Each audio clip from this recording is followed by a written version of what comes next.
श्री गणनाथुनि शारदा सत्कहुलन सहज योगी मूलन सुरुलन देव ब्राह्मण धन्युनी सकलंतर्यामि हरिनिचाल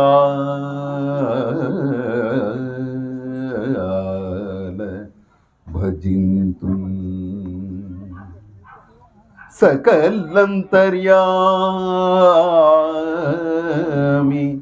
हरिनिचाल भजिन्तु जय जय रघुराम जय सत्यभाषण जय भक्त पोषण जय तु राम जय नव गुणहार जय सुंदराकार जय सुजन मंदार जय तु राम जय जय पणिशयन जय पक्षी वाहन जय रुक्मिणीनाथ जय तु कृष्ण जय विषकुचपान जय परम पावन जय जय हर विनुत जय तु कृष्ण पट्टुवदलक निन्नात्म बट्टियुन्न पट्टुवदलक निन्नात्म बट्टियुन्न रक्षकुडु नीवे रक्षिंचु रामकृष्ण अमर नारायणाच्युत हरिमुकुंद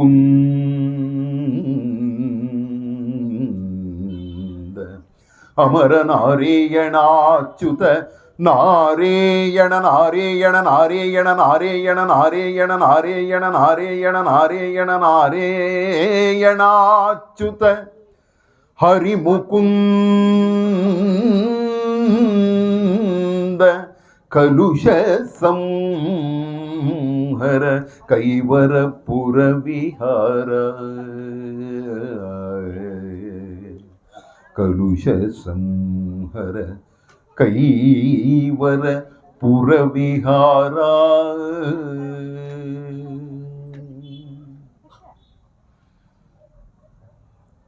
ಶ್ರೀಕೃಷ್ಣ ಪರಮಾತ್ಮನ ಪಾದ ಪದ್ಮ ಕಮಲಗಳಲ್ಲಿ ಶಿರಸಾಷ್ಟಾಂಗ ನಮಸ್ಕಾರಗಳನ್ನು ಮಾಡುತ್ತಾ ಈ ಕ್ಷೇತ್ರದ ದೈವ ಶ್ರೀರಂಗನಾಥ ಸ್ವಾಮಿಯ ಪಾದಗಳಿಗೆ ನಮಸ್ಕರಿಸುತ್ತಾ ಸದ್ಗುರು ಶ್ರೀ ಯೋಗಿ ನಾರಾಯಣ ತಾತಯ್ಯನವರ ಪಾದ ಪದ್ಮ ಕಮಲಗಳಿಗೆ ಮನಸಾರೆ ನಮಸ್ಕರಿಸುತ್ತಾ ಪೂಜ್ಯ ಧರ್ಮಾಧಿಕಾರಿಗಳ ಪಾದ ಸ್ಮರಣೆಯನ್ನು ಮಾಡುತ್ತಾ ಈ ದಿನ ಈ ಒಂದು ಪುಣ್ಯ ಕ್ಷೇತ್ರದಲ್ಲಿ ಸದ್ಗುರು ತಾತಯ್ಯನವರ ಗುರುಪಾದುಕಾ ಪೂಜೆಗೆ ಆಗಮಿಸಿ ಶ್ರದ್ಧಾ ಭಕ್ತಿಗಳಿಂದ ಭಕ್ತಿಯ ಸಮರ್ಪಣೆಯನ್ನು ಮಾಡಿರ್ತಕ್ಕಂತಹ ಎಲ್ಲ ಆತ್ಮ ಬಂಧುಗಳಿಗೆ ನನ್ನ ನಮಸ್ಕಾರಗಳು.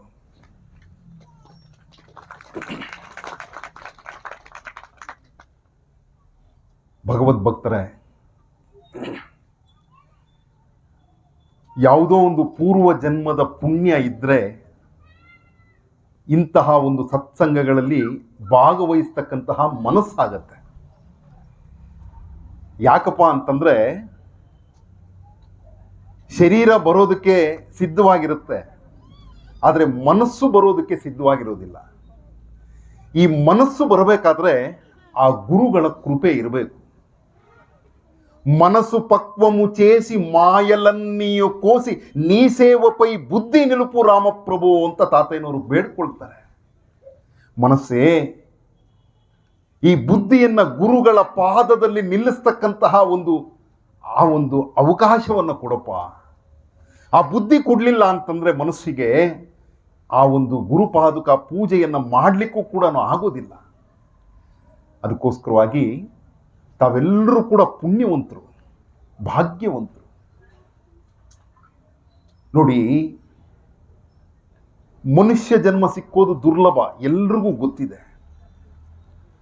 ಕೈವಾರದ ತಾತಯ್ಯನವರು ಹೇಳ್ತಾರೆ,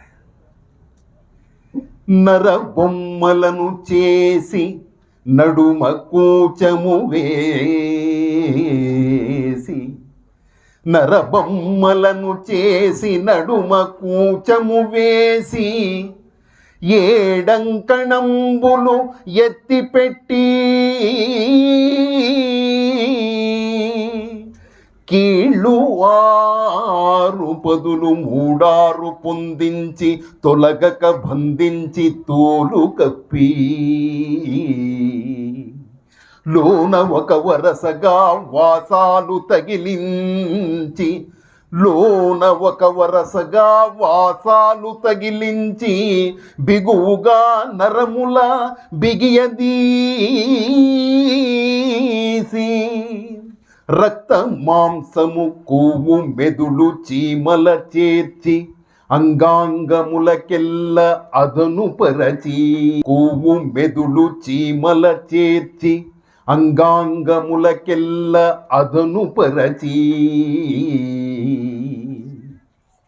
ప్రాణవాయువును బందిలో ప్రబలముగను నిలుపి, ప్రాణవాయువును బొందిలో ప్రబలముగను నిలిపి, నాటకము వాడించు నాటికుడవు, నాటకము వాడించు నాటికుడవు, అమర నారాయణాచ్యుత హరిముకుంద, కలుష సంహర కైవర పుర విహార, కలుష సంహర కైవర పుర విహార.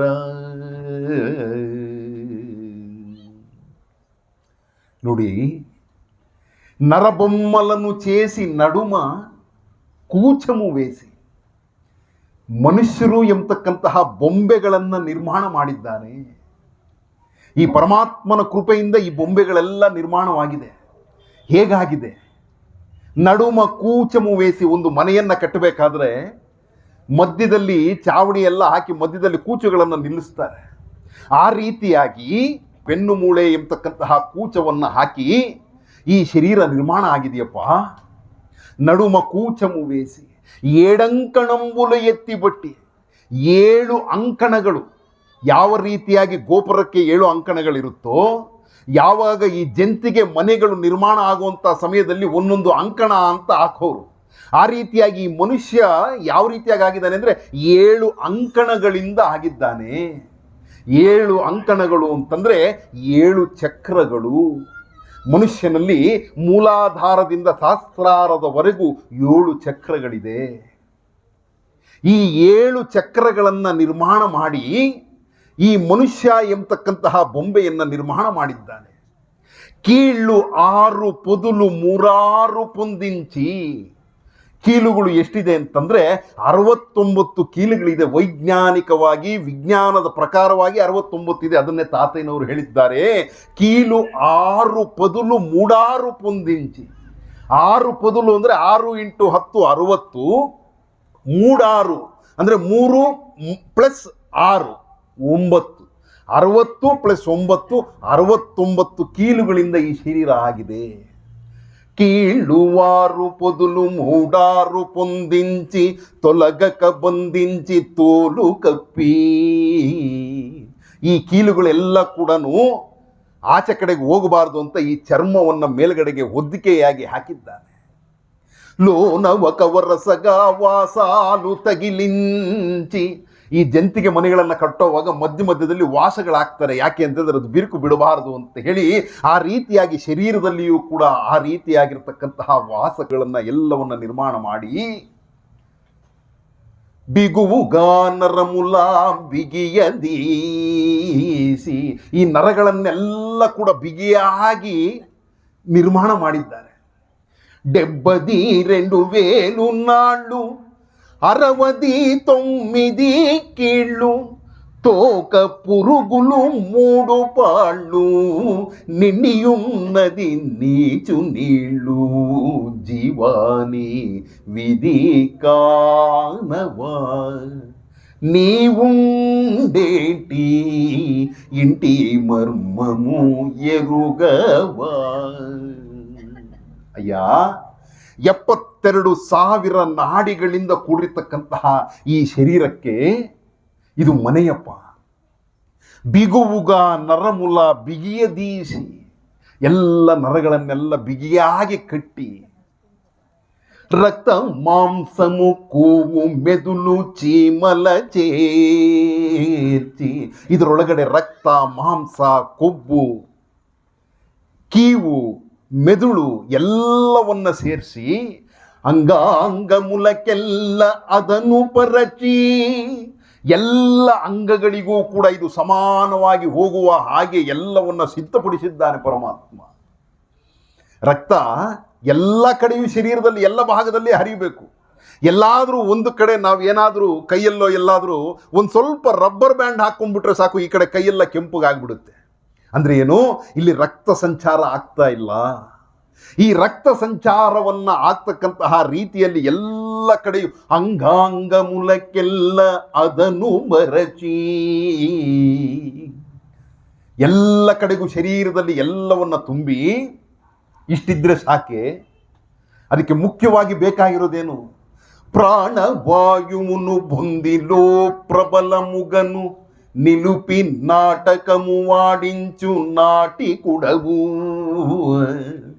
ಇಷ್ಟೆಲ್ಲವನ್ನ ಶರೀರದಲ್ಲಿ ಕೊಟ್ಟು ಇದಕ್ಕೆ ಮುಖ್ಯವಾಗಿ ಬೇಕಾಗಿರ್ತಕ್ಕಂತಹ ಪ್ರಾಣವಾಯು ಉಸಿರಾಟವನ್ನು ನನ್ನ ಶರೀರದಲ್ಲಿ ಇಟ್ಟು ಉಸಿರಾಟವನ್ನು ಹಾಡ್ತಕ್ಕಂತಹ ಬೊಂಬೆಯ ರೀತಿಯಲ್ಲಿ ಈ ನಾಟಕವನ್ನು ಹಾಡುವಂತಹ ರೀತಿಯಲ್ಲಿ ನನ್ನನ್ನು ನಾಟಿ ಕೊಡವು. ನೀನು ನಾಟಕ ಸೃಷ್ಟಿಯನ್ನು ಮಾಡಿರ್ತಕ್ಕಂತಹ ನೀನು ನಾಟಕಕಾರ, ನೀನು ನಾನೊಂದು ಪಾತ್ರವಾಗಿ ಮಾಡ್ತಾ ಇದ್ದೇನೆ ಅಷ್ಟೇ, ನಾನೊಬ್ಬ ಪಾತ್ರಧಾರಿ ಕಣಪ್ಪ. ಇದನ್ನೆಲ್ಲ ನೀನು ಕೊಡಲಿಲ್ಲ ಅಂತಂದರೆ ನಾನು ಪಾತ್ರ ಮಾಡೋದು ಏನಿಲ್ಲ. ನೋಡಿ, ಒಬ್ಬ ಮನುಷ್ಯ ಉಸಿರಾಟ ಇರೋವರೆಗೂ ಕೂಡ ಮನುಷ್ಯನನ್ನು ಬದುಕಿದ್ದಾನೆ ಅಂತ ಕರೀತಾರೆ ಹೊರತು ಉಸಿರಾಟ ನಿಂತ ತಕ್ಷಣ ಅದು ಶವ ಆಗುತ್ತೆ. ಆ ಶವ ಕೂಡ ಮನುಷ್ಯನಿಗೆ ಏನೇನು ಬೇಕೋ ಎಲ್ಲ ಇರುತ್ತೆ. ಆದರೆ ನೀನು ಕೈ ಎತ್ತು ಅಂದರೆ ಕೈ ಎತ್ತಕ್ಕಾಗಲ್ಲ, ಕಾಲಾಡಿಸು ಅಂದರೆ ಆಡಕ್ಕಾಗಲ್ಲ, ಒಂದು ಮಾತು ರಾಮ ಅನ್ನಪ್ಪ ಅಂತಂದರೆ ಅನ್ನಕ್ಕಾಗಲ್ಲ. ಇದೆಲ್ಲ ಇದೆ, ಆದರೆ ಏನಿಲ್ಲ, ಪ್ರಾಣವಾಯು ಒಂದಿಲ್ಲ. ಪ್ರಾಣವಾಯು ಒಂದಿಲ್ಲ, ಉಸಿರಾಟಕ್ಕೆ ಬೇಕಾಗಿರ್ತಕ್ಕಂತಹ ಪ್ರಾಣವಾಯು ಒಂದಿಲ್ಲಪ್ಪ. ಅದು ಬಿಟ್ಟು ಇನ್ನೆಲ್ಲ ಇದೆ ಕಣಯ್ಯ. ಆದರೆ ಮನುಷ್ಯನೇ ಶವ. ಒಳಗಡೆ ಶರೀರದಲ್ಲಿ ಶಿವ ಇರೋವರೆಗೂ ನಮ್ದೆಲ್ಲ ನಾಟಕ ನಡೆಯುತ್ತೆ, ಇಲ್ದಿದ್ರೆ ಶವ ಆಗ್ತೀವಿ. ಅದಕ್ಕೋಸ್ಕರವಾಗಿ ಇಲ್ಲಿ ಎಲ್ಲ ಏನು ಮುಖ್ಯ ಆಯಿತು, ಪ್ರಾಣವಾಯು, ನಮ್ಮ ಉಸಿರಾಟ, ನಮ್ಮ ಉಸಿರು, ಇದರ ಕಡೆಗೆ ಗಮನವನ್ನು ಕೊಟ್ಟು ಆ ಗುರುಗಳ ಪಾದದಲ್ಲಿ ನಮ್ಮ ಮನಸ್ಸನ್ನು ನಿಲ್ಲಿಸ್ತಕ್ಕಂಥದ್ದೇ ಗುರುಧ್ಯಾನ. ಅರ್ಥ ಆಗ್ತಾ ಇದೆಯಾ?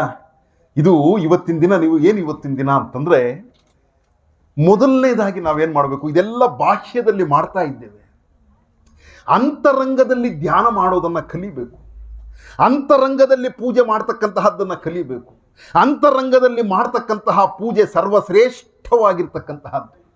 ಇದಕ್ಕೆ ಯಾವ ಪರಿಕರಗಳು ಬೇಕಾಗಿಲ್ಲ. ಆಗಲೇ ಹೇಳಿದಾಗೆ, ಎಲ್ಲಿ ನೋಡಿದರೆ ಅಲ್ಲೇ ಪುಷ್ಪವ ಪೂಜೆಯ ಮಾಡು ಉಪಾಯವ ಕಲಿಸಿದ ಮರೆಯಲಾರೆನಮ್ಮ ರಂಗನ ಮರೆಯಲಾರೆನಮ್ಮ ಅಂತಾರೆ.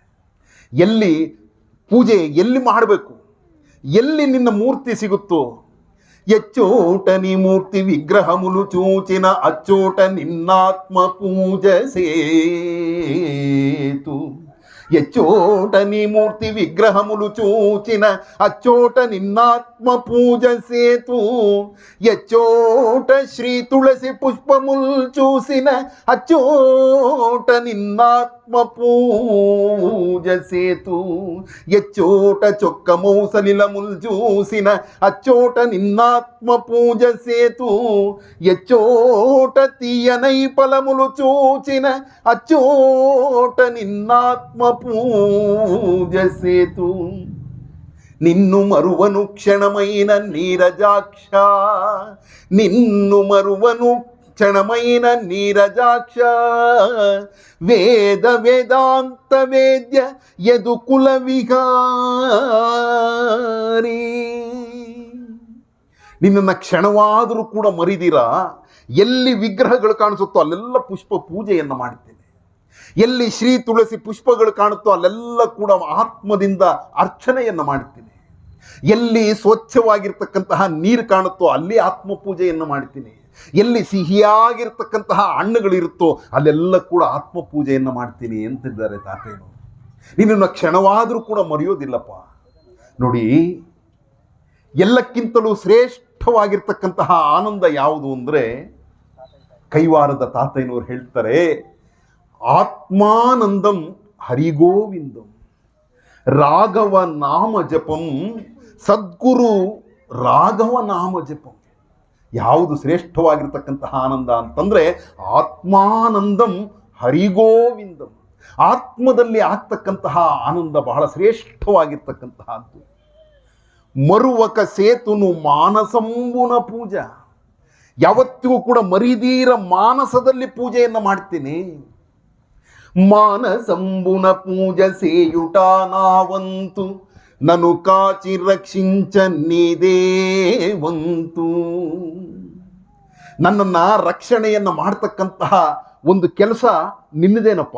ಆದರೆ ನಾನೇನು ಮಾಡಿರಬೇಕು, ಮಾನಸದಲ್ಲಿ ಪೂಜೆಯನ್ನು ಮಾಡಿರಬೇಕು. ಮಾನಸಂಬುನ ಪೂಜ ಸೇಯುಟ ನಾವಂತು.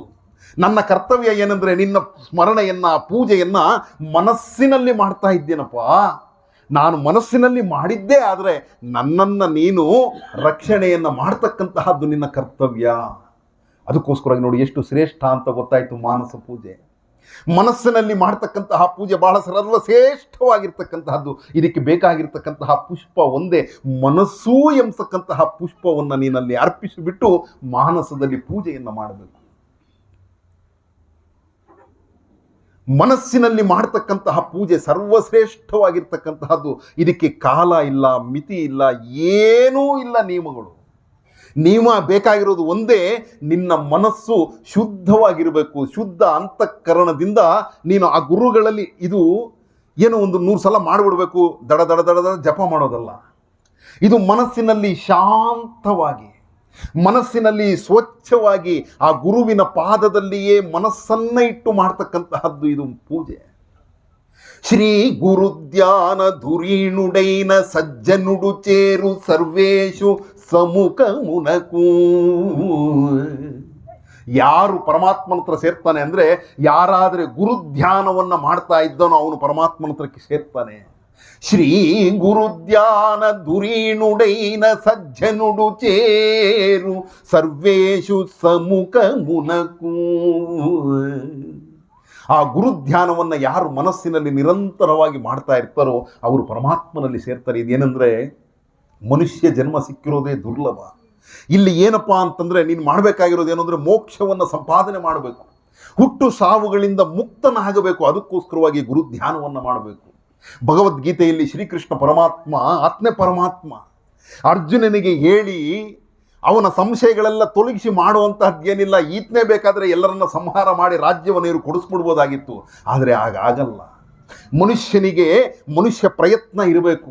ಪರಮಾತ್ಮ ಚಿಂತನೆಯನ್ನು ಕೊಡ್ತಾನೆ, ಅವನ ಅನುಗ್ರಹವನ್ನು ಕೊಡ್ತಾನೆ, ಅವನ ಕೃಪೆಯನ್ನು ತೋರ್ತಾನೆ. ಆದರೆ ಮನುಷ್ಯನಾಗಿ ನಮ್ಮ ಕರ್ತವ್ಯವನ್ನು ನಾವು ಮಾಡಬೇಕು.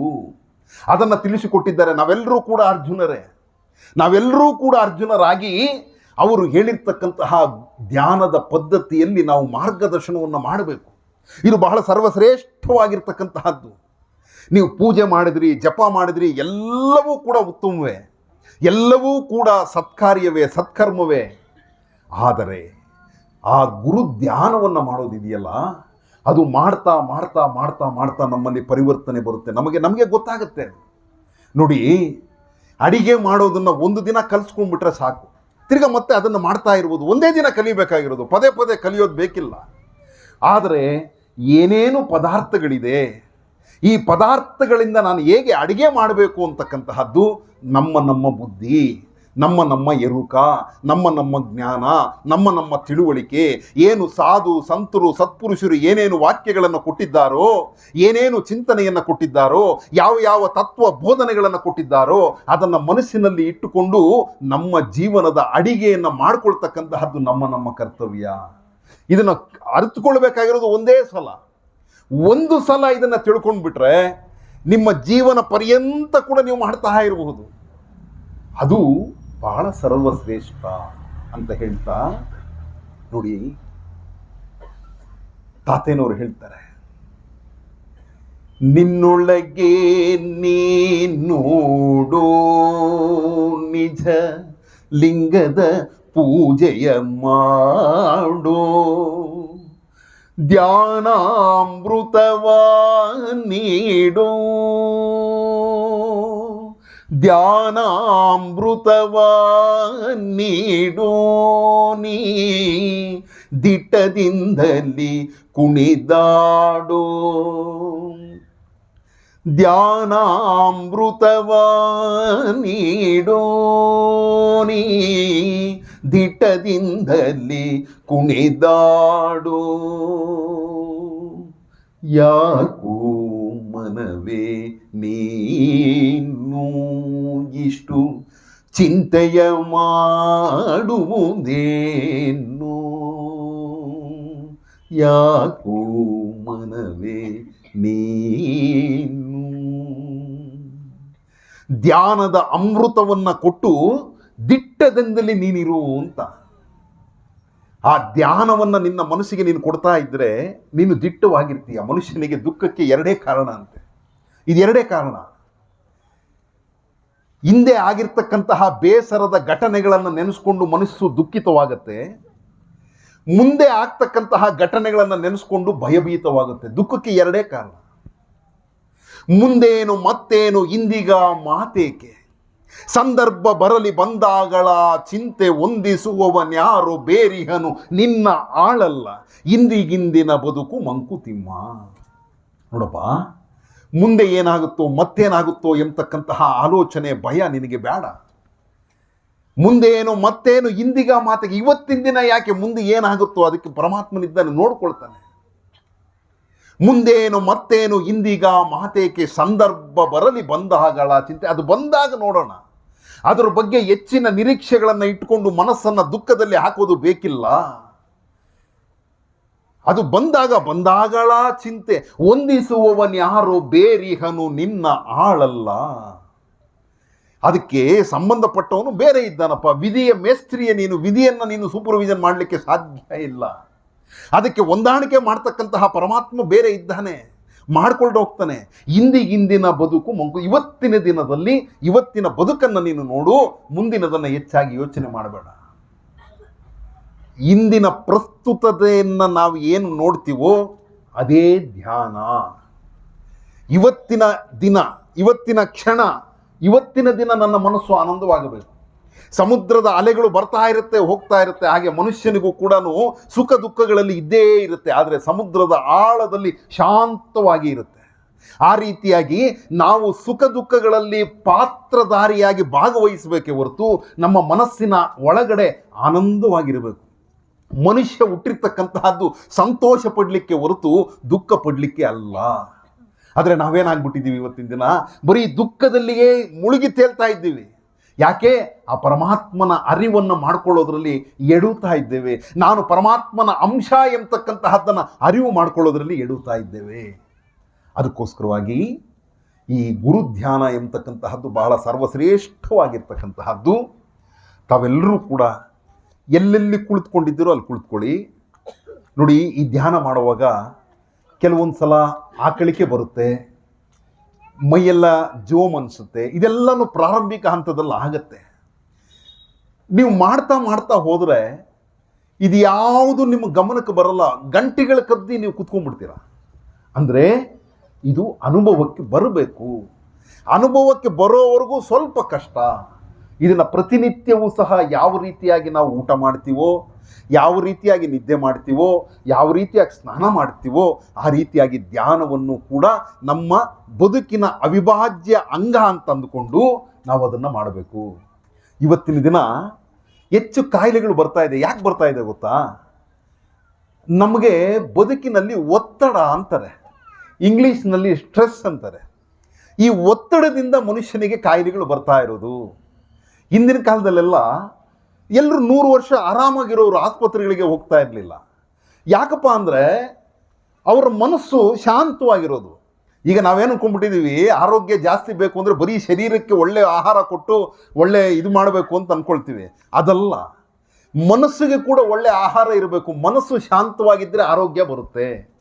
ನೀನು ತಿನ್ನೋದು ಬಹಳ ಕಡಿಮೆ ಇರಲಿ, ತೊಂದರೆ ಇಲ್ಲ. ನೀನು ತಿನ್ನಬೇಕಾಗಿರೋದು ಹೆಚ್ಚು ಪೌಷ್ಟಿಕಾಂಶದದ್ದೇ ತಿನ್ನಬೇಕು ಅನ್ನೋದಲ್ಲ. ನಿನ್ನ ಮನಸ್ಸು ಶಾಂತವಾಗಿದ್ದರೆ ಆರೋಗ್ಯ ತಾನಾಗಿ ಬರುತ್ತೆ. ಈ ಮನಸ್ಸನ್ನು ನಾವೇನು ಮಾಡ್ತಾ ಇದ್ದೀವಿ, ಕಲ್ಮಶ ಮಾಡ್ಕೊಳ್ತಾ ಇದ್ದೀವಿ, ಅದನ್ನು ದುಃಖ ಮಾಡ್ತಾ ಇದ್ದೀವಿ. ಆ ದುಃಖ ಮಾಡೋದ್ರಿಂದ ನಮ್ಮ ಆರೋಗ್ಯ ಕೆಡ್ತಾ ಇದೆ. ಅದಕ್ಕೋಸ್ಕರ ಏನು ಮಾಡಬೇಕು, ಮನಸ್ಸನ್ನು ಶಾಂತ ಮಾಡಬೇಕು. ನಾವು ಇವತ್ತಿನ ದಿನ ಎಷ್ಟೋ ಜನ ಯುವ ಜನತೆ ಇವತ್ತಿನ ದಿನ ಅವರು ಪ್ರಾಣವನ್ನು ಕಳ್ಕೊಳ್ತಾ ಇದ್ದಾರೆ. ಕಾರಣ ಏನಪ್ಪ ಅಂದರೆ ಮನಸ್ಸಿನಲ್ಲಿ ಒತ್ತಡ, ತುಂಬ ಒತ್ತಡ. ಎರಡನೇದು, ಸರಿಯಾದ ರೀತಿಯ ನಿದ್ದೆ ಇಲ್ಲ. ಇವತ್ತಿನ ದಿನ ನೋಡಿ, ಹೆಚ್ಚು ಹುಡುಗರಿರ್ಬೋದು ಇವತ್ತಿನ ದಿನ. ಮೊದಲೆಲ್ಲ ನಾವು 7:30-8 ಗಂಟೆಗೆ ಮಲ್ಕೊಳ್ತಾ ಇದ್ವಿ. ನಮ್ಮ ಮನೆಯಲ್ಲಿ ನಾವು ಹುಡುಗರಾಗಿದ್ದಾಗ 7:35ಕ್ಕೆ ರೇಡಿಯೋದಲ್ಲಿ ವಾರ್ತೆಗಳು ಅಂತ ಬರೋದು. ಈ ವಾರ್ತೆಗಳು ಬಂದ ತಕ್ಷಣವೇ ನಾವೆಲ್ಲ ಕೂತ್ಕೊಂಡು ಊಟ ಮಾಡಿಬಿಡ್ತಾ ಇದ್ವಿ. ಊಟ ಆದ ನಂತರನೇ ಸ್ವಲ್ಪ ಹೊತ್ತು, ಒಂದು 5-10 ನಿಮಿಷ ಇದ್ದರೆ 8-8:30ಗೆಲ್ಲ ಮಲಗಿಬಿಡ್ತಾ ಇದ್ವಿ. ಆದರೆ ಇವತ್ತಿನ ದಿನ 11 ಗಂಟೆಗೆ ಮಲಗೋದವರು ಪುಣ್ಯಾತ್ಮರು. 11 ಗಂಟೆ ಆಯಿತು, 12 ಆಯಿತು, ಮೊಬೈಲ್ ನೋಡ್ತಾ ನೋಡ್ತಾ ಮೊಬೈಲ್ ಮಖದ ಮೇಲೆ ಬೀಳೋವರೆಗೂ ಸೇರಿದಿ ಅಲ್ವಾ. ನಿದ್ದೆ ಎಂಬತಕ್ಕಂತಹದ್ದು ಬಹಳ ಮುಖ್ಯ. ನೋಡಿ, 1 ಗಂಟೆ ಹೊತ್ತು ಕರೆಕ್ಟಾಗಿ ಧ್ಯಾನವನ್ನು ಮಾಡಿದರೆ ಅದು ಎಷ್ಟೋ ಗಂಟೆಗಳ ನಿದ್ದೆಗೆ ಸಮಾನ. ಮನಸ್ಸು ಎಚ್ಚರವಾಗಿದ್ದು ಶಾಂತವಾಗುತ್ತೆ. ಅದಕ್ಕೋಸ್ಕರ ಧ್ಯಾನ ಮಾಡಬೇಕು ಅಂತ ಹೇಳೋದು. ನೋಡಿ, ಇದು ಬಹಳ ಸುಲಭವಾಗಿರ್ತಕ್ಕಂತಹ ಧ್ಯಾನ ಮಾರ್ಗ. ತಾವೆಲ್ಲರೂ ಇವತ್ತಿನ ದಿನ ಇಲ್ಲಿ ಬಂದು ಕುಳಿತುಕೊಂಡಿದ್ದೀರಿ ಗುರುಗಳ ಸನ್ನಿಧಿಯಲ್ಲಿ. ಇಷ್ಟೊತ್ತು ನಾವೆಲ್ಲ ಗುರುಪಾದುಕ ಪೂಜೆಯನ್ನು ಮಾಡಿದ್ದೇವೆ. ಏನು ಪೂಜೆ ಮಾಡಿದಾರೋ ಅದನ್ನು ನೀವು ಮನಸ್ಸಿನಲ್ಲೇ ತಂದುಕೊಡಿ. ಒಂದು ಸ್ವಲ್ಪ ಕ್ಷಣ ಮನಸ್ಸಿಗೆ ತಂದುಕೊಡಿ. ಅಲ್ಲಿ ಹೇಳಿದಂತಹ ರಾಮ ರಾಮ ಮುಕುಂದ ಮಾಧವ ಇರಬಹುದು, ಅಲ್ಲಿ ಮಾಡಿದಂತಹ ಪಾದುಕೆಗಳಿಗೆ ಪೂಜೆ ಇರಬಹುದು, ಅಭಿಷೇಕ ಇರಬಹುದು. ಇದನ್ನೆಲ್ಲ ಮನಸ್ಸಿಗೆ ತಂದುಕೊಡಿ. ಬೇರೆ ಆಲೋಚನೆ ಎಲ್ಲ ದೂರ ಮಾಡಿಕೊಳ್ಳಿ. ಮನಸ್ಸಿಗೆ ಆಲೋಚನೆ ಬರೋದು ಸಹಜ. ಈ ಧ್ಯಾನವನ್ನು ಹೇಗೆ ಪ್ರಾರಂಭ ಮಾಡಬೇಕು, ನಾವು ಗುರುಗಳಲ್ಲಿ ಪ್ರಾರ್ಥನೆ ಮಾಡಬೇಕು. ನೋಡಪ್ಪ ಗುರುದೇವ, ನಿನ್ನ ಬಳಿಗೆ ಬಂದಿದ್ದೇನೆ, ನಿನ್ನ ಧ್ಯಾನವನ್ನು ಮಾಡಬೇಕು ಅಂತ ಆಸಕ್ತನಾಗಿದ್ದೇನೆ. ನಿನ್ನ ಧ್ಯಾನವನ್ನು ಮಾಡೋದಕ್ಕೆ ನನಗೆ ಅನುವು ಮಾಡಿಕೊಡು. ನೀವು ಸೆಲವಿಚ್ಚಿನట్లు ನೀ ಸ್ಮರಣ ಚೇತು. ನೀನು ಅವಕಾಶ ಹೇಗೆ ಮಾಡಿಕೊಟ್ರೆ ಹಾಗೆ ನಿನ್ನ ಧ್ಯಾನ ಮಾಡ್ತೀನಿ ಅಂತ ಹೇಳಿ ಮನಸ್ಸಿನಲ್ಲಿ ಪ್ರಾರ್ಥನೆ ಮಾಡಿ, ಶ್ರೀ ಗಣನಾಥುನಿ ಶಾರದಾ ಸತ್ಕಗುಲನ್ ಸಹಜ ಯೋಗಿ ಮುನುಲನ್ ಸುರುಲನ್ ದೇವ ಬ್ರಾಹ್ಮಣ ಧನ್ಯುನಿ ಸಕಲಂತರ್ಯಾಮಿ ಹರಿನಿಚಾಲ ಭಜಿಂತು ಅಂತ ಹೇಳಿ ನಮಸ್ಕಾರ ಮಾಡಿ, ಯಾರು ಹೇಗೆ ಕೂತ್ಕೊಂಡಿದ್ದೀರೋ ಹಾಗೆ ಕೂತ್ಕೊಳ್ಳಿ.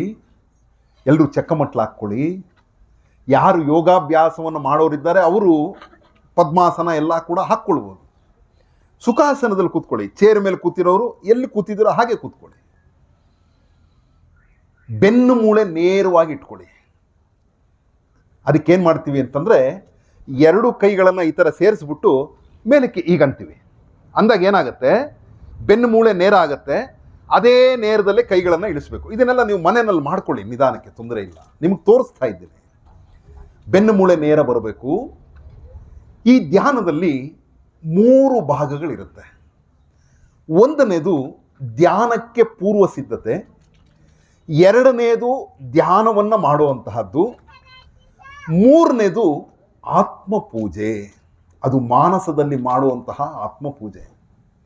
ಇಷ್ಟೊತ್ತು ಆ ಮಗು ಏನು ಹೇಳಿದ್ರು, ಶ್ರೀ ವೆಂಕಟಾಚಲ ನಿವಾಸ ಏನಿದೆ, ಈ ಶ್ರೀ ವೆಂಕಟಾಚಲ ನಿವಾಸವನ್ನು ಉಸಿರು ತೆಗೆದುಕೊಳ್ತಾ ಶ್ರೀ ವೆಂಕಟಾಚಲ ನಿವಾಸ, ಉಸಿರು ಬಿಡುತ್ತಾ ವೇದ ವೇದಾಂತ ವೇದ್ಯ ಅಂತ ಹೇಳಿ, ಉಸಿರಾಟ ತೆಗೆದುಕೊಳ್ತಾ ಉಸಿರಾಟವನ್ನು ಬಿಡ್ತಾ ಕಂಪ್ಲೀಟಾಗಿ ಶ್ರೀ ವೆಂಕಟಾಚಲ ನಿವಾಸದಿಂದ ಹಿಡಿದು ಕೊನೆಯವರೆಗೂ ಏನು ಅಸ್ಮದ್ ಗುರುಭ್ಯೋ ನಮಃ, ಹಯಗ್ರೀವಾಯ ನಮಃ, ಆದಿಕೇಶವಾಯ ನಮಃ, ಆದಿಕೇಶವಾಯ ನಮಃವರೆಗೂ ಬರೋವರೆಗೂ ನಿಧಾನವಾಗಿ ಉಸಿರನ್ನು ತೆಗೆದುಕೊಂಡು ಉಸಿರನ್ನು ಬಿಡ್ತಾ ಇದ್ದರೆ 16 ನಿಮಿಷ ಆಗುತ್ತೆ. 16ರಿಂದ 18 ನಿಮಿಷಗಳ ಕಾಲ ಆಗುತ್ತೆ. ಏನು ಈ ಧ್ಯಾನ ಮಾಡಿದ್ರೆ ಅದೇ ಆಗುತ್ತೆ. ಆದರೆ ನಮಗಿಲ್ಲಿ ಸಮಯ ಕಡಿಮೆ ಇದೆ. ಈ ಕಡಿಮೆ ಸಮಯದಲ್ಲಿ ನಾವು ಹೇಗೆ ಮಾಡಬಹುದು? ಇದು ನಿಮಗೆ ಬಿಟ್ಟಿರುವಂಥದ್ದು. ನಿಮಗೆ ಎಷ್ಟೆಷ್ಟು ಸಮಯ ಸಿಗುತ್ತೋ ಅಷ್ಟೊತ್ತು ಧ್ಯಾನವನ್ನು ಮಾಡಿ. ನೋಡಿ, ಈ ಧ್ಯಾನವನ್ನು ಎಲ್ರಿಗೂ ಮುಕ್ತವಾಗಿ ಹೇಳ್ತಾ ಇದ್ದೇವೆ. ಈ ಪ್ರಪಂಚದಲ್ಲಿ ನೂರಾರು ರೀತಿಯ ಧ್ಯಾನಗಳಿದೆ. ಆದರೆ ಆ ಧ್ಯಾನಗಳ ಎಲ್ಲದರ ಮೂಲ ಮೂರೇ ಮೂರು. ಒಂದನೇದು ಆಸನ, ಎರಡನೇದು ಪ್ರಾಣಾಯಾಮ, ಮೂರನೇದು ಧ್ಯಾನ. ಈ ಪ್ರಪಂಚದಲ್ಲಿ ಯಾರು ಏನು ಹೇಳಿಕೊಟ್ರು ಈ ಮೂರರಲ್ಲೇ ಇರುತ್ತೆ ಹೊರತು ಬೇರೆ ಇನ್ನೇನು ಇರಲ್ಲ. ಅಕ್ಕಿ ಹಾಕಿ ಅನ್ನ ಮಾಡ್ತೀವಿ, ಅನ್ನದಿಂದ ಚಿತ್ರಾನ್ನ ಮಾಡ್ತೀವಿ, ಪುಳಿಯೋಗರೆ ಮಾಡ್ತೀವಿ, ವಾಂಗಿಬಾತ್ ಮಾಡ್ತೀವಿ, ಇನ್ನೂ ಏನೇನೋ ಮಾಡ್ತೀವಿ. ಇದರೆಲ್ಲರ ಮೂಲ ವಸ್ತು ಏನು? ಅಕ್ಕಿ. ಎಲ್ಲ ಧ್ಯಾನದ ಮೂಲ ಈ ಮೂರೇ. ಶೃಂಗಾರ ಮುಲು ಬೇರೆ, ಬಂಗಾರ ಮೊಕ್ಕಟೆ. ಶೃಂಗಾರ ಬೇರೆ, ಸರ ಇದೆ, ಬಳೆ ಇದೆ, ವಾಲೆ ಇದೆ, ಏನೇನೋ ಇದೆ. ಆದರೆ ಅದರಲ್ಲಿರುವಂತಹ ಮೂಲ ಬಂಗಾರ ಒಂದೇ. ಇದನ್ನು ನಾವು ಮುಕ್ತವಾಗಿ ಹೇಳ್ತಾ ಇದ್ದೀವಿ ಎಲ್ರಿಗೂ. ಯಾಕೆಂದರೆ ನಿಮ್ಗೆಲ್ರಿಗೂ ಅನುಕೂಲ ಆಗಬೇಕು. ನಮಗೇನು ಇದರಿಂದ ಪ್ರಯೋಜನ ಇಲ್ಲ. ಮೋಡಗಳಿಗೆ ಏನು ಪ್ರಯೋಜನ ಇಲ್ಲ. ಮಳೆ ಸುರಿಸುತ್ತೆ ಹೋಗ್ತಾ ಇರುತ್ತೆ ಮುಂದಕ್ಕಷ್ಟೇ. ಇದರ ಫಲವನ್ನು ಪಡೆಯೋರು ನೀವೇನೆ. ಇದನ್ನು ನೀವು ಗಮನ ಕೊಟ್ಟು ಕೇಳಿ ಮನಸ್ಸಿನಲ್ಲಿ ಇಟ್ಟುಕೊಂಡು ಇದನ್ನು ಪ್ರತಿನಿತ್ಯವೂ ಮಾಡಿಬಿಟ್ರೆ ನಿಮ್ಮ ಪರಿವರ್ತನೆ ನಿಮಗೇ ಗೊತ್ತಾಗುತ್ತೆ. ನಾವು ಯಾರು ಹೇಳೋದಲ್ಲ. ಆರೋಗ್ಯದಲ್ಲಿ ಆಗುವಂಥ ಪರಿವರ್ತನೆ, ನಿಮ್ಮ ಮಾತಿನಲ್ಲಿ ಆಗ್ತಕ್ಕಂತಹ ಶುದ್ಧಿ, ನಿಮ್ಮ ಆಲೋಚನೆಯಲ್ಲಿ ಆಗ್ತಕ್ಕಂತಹ ಶುದ್ಧಿ, ಇದೆಲ್ಲ ಕೂಡ ನಿಮ್ಮ ಅರಿವಿಗೆ ಬರುತ್ತೆ. ನಾನು ಹೇಳುವಂಥದ್ದಲ್ಲ. ಅಂದರೆ ಮಾಡಬೇಕು. ನೋಡಿ, ಬೆನ್ನು ಮೂಳೆಯನ್ನು ನೇರವಾಗಿ ಇಟ್ಕೋಬೇಕು. ಎಷ್ಟು ಸಾಧ್ಯ ಆಗುತ್ತೋ ಅಷ್ಟು. ಇದರಲ್ಲಿ ಪೂರ್ವ ಸಿದ್ಧತೆ ಅಂತ ಏನು ಹೇಳಿದೆ, ಇದೆಲ್ಲ ಪೂರ್ವ ಸಿದ್ಧತೆಗೆ ಬರುವಂಥದ್ದು. ಮನಸ್ಸನ್ನು ಏಕಾಗ್ರಚಿತ್ತವಾಗಿಟ್ಕೊಂಡು ಗುರುಪಾದದಲ್ಲಿ ಮನಸ್ಸನ್ನು ಇಟ್ಟು ಕೂತ್ಕೊಳ್ಳೋದು, ಬೆನ್ನು ಮೂಳೆ ನೇರ ಮಾಡಿಕೊಳ್ಳೋದು. ಮೊದಲನೇದಾಗಿ 3 ಬಾರಿ ಉಸಿರಾಟ ಆಡೋದು. ಎಷ್ಟು ದೀರ್ಘವಾಗಿ ಆಗುತ್ತೋ ಅಷ್ಟು ದೀರ್ಘವಾಗಿ ಉಸಿರನ್ನು ತೆಗೆದುಕೊಳ್ಬೇಕು. ಎಷ್ಟು ದೀರ್ಘವಾಗಿ ಉಸಿರಾದರೆ ಅಷ್ಟನ್ನು ಉಸಿರನ್ನು ಬಿಡಬೇಕು.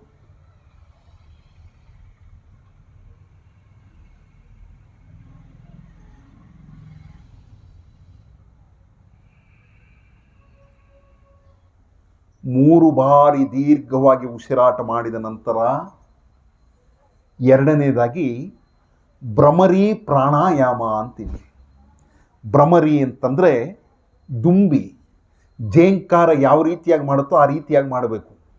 ಯಾಕಪ್ಪ ಇದನ್ನು ಮಾಡಬೇಕು ಅಂದರೆ, ನಮಗೆ ಗೊತ್ತಿಲ್ಲದಿರೋ ನಮ್ಮ ಮನಸ್ಸಿನಲ್ಲಿ ಯಾವುದ್ಯಾವುದೋ ಆಲೋಚನೆಗಳು ಇರುತ್ತೆ. ಅದೆಲ್ಲ ಕೂಡ ಸ್ಥಿರವಾಗಬೇಕು. ಅಂದರೆ ಅದೆಲ್ಲ ಚೆದ್ರು ಹೋಗ್ಬಿಡ್ಬೇಕು. ನನ್ನ ಮನಸ್ಸು ಸ್ಥಿರವಾಗಬೇಕು, ನನ್ನ ಬುದ್ಧಿ ಸ್ಥಿರವಾಗಬೇಕು. ಅದಕ್ಕೋಸ್ಕರವಾಗಿ ಮಾಡ್ತಾರೆ. ಇದನ್ನು ಯಾವ ರೀತಿಯಾಗಿ ಮಾಡೋದು ನೋಡಿ, ದುಂಬಿಯ ರೀತಿಯಲ್ಲಿ ಜೇಂಕಾರ ಮಾಡಬೇಕು. ಈ ಷಣ್ಮುಖಿ ಮುದ್ರೆ ಅಂತಾರೆ. 2 ಹೆಬ್ಬೆಟ್ಟುಗಳನ್ನು ಕಣ್ಣ ಮೇಲೆ ಇಟ್ಕೋಬೇಕು. ಮೂಗಿನ ಕೆಳಗಡೆ ಬೆಟ್ಟು ಬರಬೇಕು. ತುಟಿಯ ಕೆಳಗಡೆ ಕೊನೆಯ ಕಿರುಬೆರಳು ಬರಬೇಕು. ಹೆಬ್ಬೆಟ್ಟುಗಳು 2 ಕೂಡ ಕಿವಿಯಲ್ಲಿ ಹೋಗಬೇಕು. ಈ ಕಿವಿಯಲ್ಲಿ ಹೋದ ಮೇಲೆ ಮೂಗಿನಿಂದ ಉಸಿರನ್ನು ತೆಗೆದುಕೊಳ್ಬೇಕು. ದುಂಬಿ ಹೇಗೆ ಜೇಂಕಾರವನ್ನು ಮಾಡುತ್ತೋ ಆ ರೀತಿಯಾಗಿ ಜೇಂಕಾರ ಮಾಡಬೇಕು.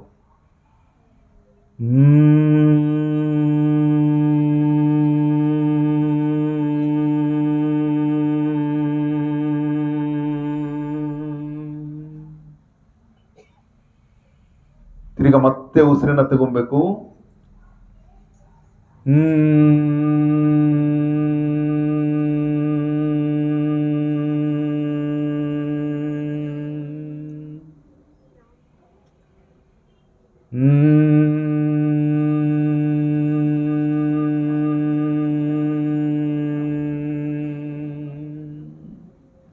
ಇದು 3 ಬಾರಿ ಮಾಡಿದಾಗ ನಿಮ್ಮ ಮನಸ್ಸು ಶಾಂತವಾಗ್ತಾ ಹೋಗುತ್ತೆ. ಇದನ್ನು ಬೇಕಾದರೆ 9 ಬಾರಿ ಕೂಡ ಮಾಡಬಹುದು ಸಮಯ ಇದ್ದರೆ. 3 ಬಾರಿ ಮಾಡಿ ತಿರ್ಗ ಮತ್ತೆ ಉಸಿರನ್ನು ತೆಗೆದುಕೊಂಡು ಉಸಿರಾಟದ ಕಡೆಯೇ ಗಮನ ಇರಬೇಕು. ಉಸಿರಾಟವನ್ನು ನಿಧಾನಕ್ಕೆ ಆಡ್ತಕ್ಕಂತಹದ್ದು, ಉಸಿರನ್ನು ನಿಧಾನಕ್ಕೆ ಬಿಡ್ತಕ್ಕಂತಹದ್ದು. ಎಷ್ಟು ಕಡಿಮೆ ಉಸಿರಾಟ ಆಗುತ್ತೋ ಅಷ್ಟು ನಿಮ್ಮ ಆಯುಸ್ಸು ಮುಂದಕ್ಕೆ ಹೋಗ್ತಾ ಇರುತ್ತೆ. ಆಯಸ್ಸು ಜಾಸ್ತಿ ಆದಷ್ಟು ಕೂಡ ಹೆಚ್ಚು ಸಮಯ ನಾವು ಗುರುಗಳ ಧ್ಯಾನವನ್ನು ಮಾಡಬಹುದು. ಗುರು ಧ್ಯಾನ ಶ್ರೇಷ್ಠವಾಗಿರ್ತಕ್ಕಂತಹದ್ದು. ಗುರುಗಳೇ ಮತ್ತು ಪರಮಾತ್ಮನು ಇಬ್ಬರು ಬಂದಾಗ ಮೊದಲು ನಾನು ಗುರುಗಳಿಗೆ ನಮಸ್ಕಾರ ಮಾಡ್ತೀನಿ ಅಂತಾರೆ ಕಬೀರ್ ದಾಸರು. ಯಾಕಪ್ಪ ಅಂತಂದರೆ ನನಗೆ ಪರಮಾತ್ಮನನ್ನು ತೋರಿಸಿಕೊಟ್ಟಂತಹ ಅವನು ಗುರು, ಅದಕ್ಕೋಸ್ಕರ ಗುರುಗೆ ನಮಸ್ಕಾರ ಮಾಡ್ತೀನಿ ಅಂತಾರೆ. ಆ ರೀತಿಯಾಗಿ ಎಲ್ಲ ದೇವಾನುದೇವತೆಗಳಿರ್ತಕ್ಕಂತಹದ್ದು ಶರೀರದಲ್ಲಿ. ಹರಿಹರ ಬ್ರಹ್ಮಾದುಲು ಆತ್ಮಲೋ ಉಂಡಗ ದೇಶ ದೇಶಂಬುಲು ತಿರುಗನ್ಯಾಲ. ಹರಿಹರ ಬ್ರಹ్మాదులు ఆత్మలో ఉండగా దేశ దేశంబులు తిరుగనేల. ఈ దేహమున ఉండు ఎల్ల లోకంబులు, ఈ దేహమున ఉండు ఈశ్వరుండు, ఈ దేహమున ఉండు ఇక్ష్వాకు వంశಜುಡು, ಈ ದೇಹమున ఉంಡು ಆದಿ ಗುರುವು. ಎಲ್ಲರೂ ನನ್ನೊಳಗಡೆ ಇದ್ದಾರೆ ಎಂಬತಕ್ಕಂತಹ ಭಾವನೆಯನ್ನು ಇಟ್ಟುಕೊಂಡು ನಿಧಾನಕ್ಕೆ ಉಸಿರಾಟವನ್ನು ಮಾಡ್ತಾ 3 ಬಾರಿ ಓಂಕಾರವನ್ನು ಪಠನೆ ಮಾಡಬೇಕು. ಯಾಕೆ ಅಂತಂದರೆ ಓಂಕಾರ ಪ್ರಣವನಾದ. ಪ್ರಣವನಾದಮು ವಿಂಟಿಗದ, ಪ್ರಣವ ಬ್ರಹ್ಮಮು ಗಂಟಿಗದ, ಪ್ರಣವ ಬ್ರಹ್ಮಮು ಪ್ರಾಣಾಧಾರಮು, ಪ್ರಣವ ಬ್ರಹ್ಮಮು ಪರಮ ರಹಸ್ಯಮು. ಪರಮ ರಹಸ್ಯವಾಗಿರ್ತಕ್ಕಂತಹದ್ದು ಈ ಪ್ರಣವನಾದ ಏನಿದೆ ಅದನ್ನು 3 ಬಾರಿ ಅಭ್ಯಾಸ ಮಾಡಬೇಕು. ಪ್ರಣವನಾದ ಓಂಕಾರ ಅಕಾರ ಉಕಾರ ಮಕಾರಗಳಿಂದ ಆಗಿರ್ತಕ್ಕಂತಹದ್ದು. ಅಕಾರ ನಾಭಿಯಿಂದ ಬರಬೇಕು. ಆ ರೀತಿಯಾಗಿ ಓಂಕಾರವನ್ನು 3 ಬಾರಿ ಪಠನೆ ಮಾಡಿ ಉಸಿರನ್ನು ತಗೊಳ್ಳೋದು. ಉಸಿರನ್ನು ತೆಗೆದುಕೊಂಡು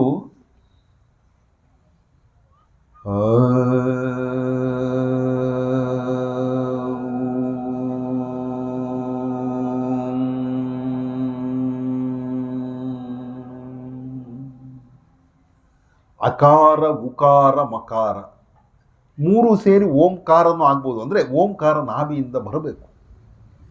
ಈ ರೀತಿಯಾಗಿ 3 ಬಾರಿ ಏನು ಮಾಡಬೇಕು? ಓಂಕಾರದ ಪಠಣೆಯನ್ನು ಮಾಡಬೇಕು. ಪಠಣೆಯನ್ನು ಮಾಡಿ ನೋಡಿ, ಧ್ಯಾನಕ್ಕೆ 2 ಮುದ್ರೆಗಳಿದೆ. ಒಂದು ಚಿನ್ಮುದ್ರೆ, ಇನ್ನೊಂದು ಧ್ಯಾನ ಮುದ್ರೆ. ಚಿನ್ಮುದ್ರೆ ಅಂತಂದರೆ ಹೆಬ್ಬೆಟ್ಟು ತೋರು ಬೆರಳನ್ನು ಸೇರಿಸಬೇಕು. ಈ 3 ಬೆಟ್ಟಗಳನ್ನು ಈ ರೀತಿಯಾಗಿ ನೋಡ್ತಾ ಇರಬೇಕು. ಈ 3 ಬೆಟ್ಟಗಳನ್ನು ಇಟ್ಕೊಂಡು ಹೇಗೆ ಇಟ್ಕೋಬೇಕು? ಇದು ತೊಡೆಯಿಂದ ಆಚೆ ಕಡೆಗೆ ಬರಬಾರ್ದು, ಕೈ ತೊಡೆಯ ಮೇಲೆ ಇರಬೇಕು.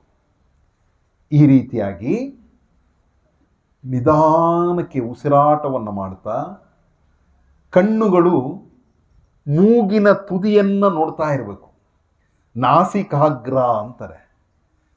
ಆ ನಾಸಿಕಾಗ್ರವನ್ನು ನೋಡ್ತಾ ನಿಧಾನವಾಗಿ ಉಸಿರನ್ನು ತಗೋಬೇಕು, ನಿಧಾನವಾಗಿ ಉಸಿರನ್ನು ಬಿಡಬೇಕು. ಈ ಉಸಿರಾಟದ ಮೇಲೆ ನಮ್ಮ ಮನಸ್ಸು ಕೇಂದ್ರೀಕೃತವಾಗಬೇಕು. ಮನಸ್ಸಿಗೆ ಎಷ್ಟೋ ಆಲೋಚನೆಗಳು ಬರ್ತಾ ಇರುತ್ತೆ, ಹೋಗ್ತಾ ಇರುತ್ತೆ. ಅದನ್ನು ಹಿಂಬಾಲಿಸಬಾರದು. ಧ್ಯಾನದಲ್ಲಿ ಬಹಳ ಮುಖ್ಯವಾಗಿ ಆಲೋಚನೆ ಏನಾದರೂ ಬಂದಾಗ ಅದನ್ನು ಹಿಂಬಾಲಿಸ್ಕೊಂಡು ಹೋಗ್ಬಿಡ್ತಾರೆ. ಹಿಂಬಾಲಿಸ್ಕೊಂಡು ಹೋದಾಗ ಏನಾಗುತ್ತೆ? ಸಮಯ ಎಲ್ಲೆಲ್ಲಿಗೋ ಕರ್ಕೊಂಡು ಹೋಗ್ಬಿಡುತ್ತೆ ಮನಸ್ಸು. ಅತ್ಯಂತ ವೇಗವಾಗಿರೋದು ಏನಪ್ಪ ಅಂದರೆ ಮನಸ್ಸೇ. ಎಲ್ಲಕ್ಕಿಂತಲೂ ವೇಗ ಮನಸ್ಸು. ಈ ಮನಸ್ಸು ಎಲ್ಲೆಲ್ಲಿಗೂ ಹೋಗ್ಬಿಡುತ್ತೆ. ಶರೀರ ಇಲ್ಲಿ ಕೂತ್ಕೊಂಡಿರ್ತೀವಿ, ಮನಸ್ಸಿರಲ್ಲ. ಅದಕ್ಕೆ ಕೈವಾರದ ತಾತಯ್ಯನವರು ಏನಂದ್ರು, ಊರಿಕೆ ಈ ರೀತಿ ಉಲ್ಲಾಸ ಪಡನೆಲ್ಲ ಊರಕುಂಡವೇ ನೀವು ಮನಸ್ಸ ಅಂದರು. ಈ ಶರೀರ ಏನೋ ಕೂಡಿಸ್ಬಿಟ್ರೆ ಸುಮ್ಮನೆ ಕೂತ್ಕೊಂಡ್ಬಿಡುತ್ತೆ. ಈ ಮನಸ್ಸು ಊರಿಕೆ ಇರೋದಿಲ್ಲ, ಸುಮ್ಮನೆ ಕೂತ್ಕೊಳ್ಳೋದಿಲ್ಲ. ಮನಸ್ಸು ಎಲ್ಲೆಲ್ಲೂ ಹೋಗ್ತಾ ಇರುತ್ತೆ. ಮನಸ್ಸು ಚಂಚಲ. ಮಾತಾಡ್ದಿರ ಇದ್ದರೆ ಮೌನ. ಮನಸ್ಸಿನ ಮಾತನ್ನು ನಿಲ್ಲಿಸಿದರೆ ಅದು ಧ್ಯಾನ. ಮನಸ್ಸು ನಿಲ್ಲಬೇಕು, ಒಂದು ಕಡೆ ಸ್ಥಿರವಾಗಬೇಕು, ಅದೇ ಧ್ಯಾನ.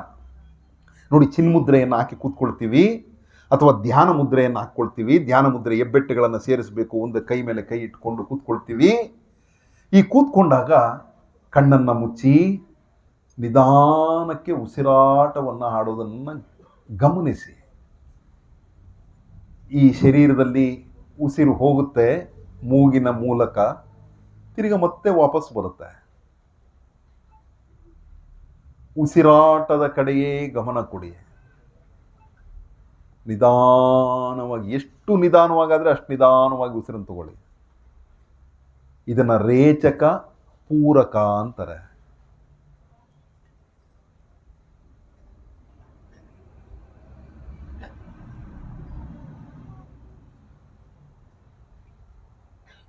ಉಸಿರನ್ನು ನಿಧಾನಕ್ಕೆ ತೆಗೆದುಕೊಳ್ಳೋದು, ಉಸಿರನ್ನು ನಿಧಾನಕ್ಕೆ ಬಿಡೋದು. ಇಲ್ಲಿ ನಮಗೆ ಗುರುಗಳು ಮನಸ್ಸು ಆ ಕಡೆ ಈ ಕಡೆ ಹೋಗಬಾರ್ದು ಅನ್ನೋ ದೃಷ್ಟಿಯಿಂದ ಈ ಒಂದು ಶ್ರೀರಾಮ ಭವತಾರಕ ಮಂತ್ರವನ್ನು ಕೊಟ್ಟಿದ್ದಾರೆ. ಈ ಉಸಿರನ್ನು ತೆಗೆದುಕೊಂಡಾಗ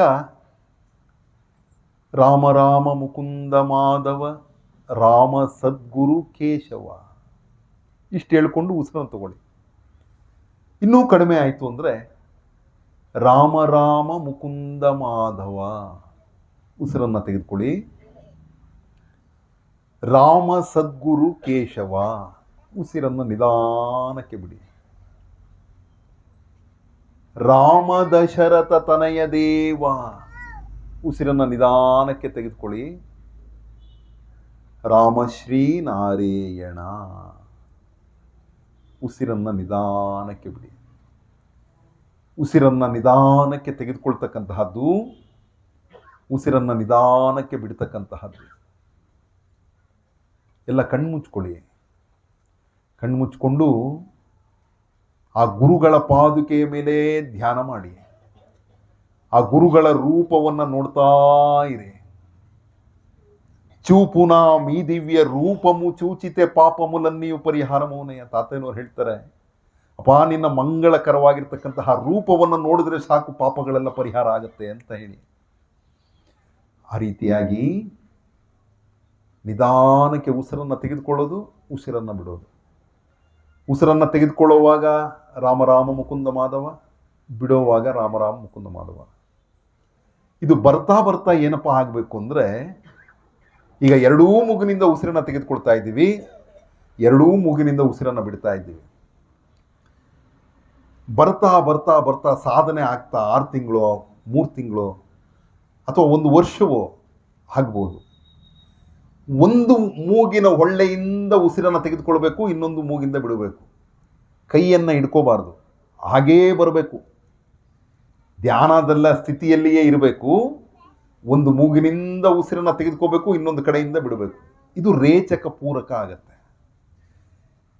ಇದನ್ನು ಮುಂದಿನ ದಿನಗಳಲ್ಲಿ ನಿಮಗೆ ಯಾವಾಗ ಇದು ನನಗೆ ಸ್ವಲ್ಪ ಚೆನ್ನಾಗಿ ಬರ್ತಾ ಇದೆ ಅಂತ ಅನ್ನಿಸಿದಾಗ ಕುಂಭಕವನ್ನು ಮಾಡಬೇಕು. ಕುಂಭಕವನ್ನು ನಾವು ಇವಾಗ ಹೇಳೋದಿಲ್ಲ, ಆದರೆ ಅದೂ ಕೂಡ ನಿಮ್ಮ ಗಮನದಲ್ಲಿ ಇರಬೇಕು.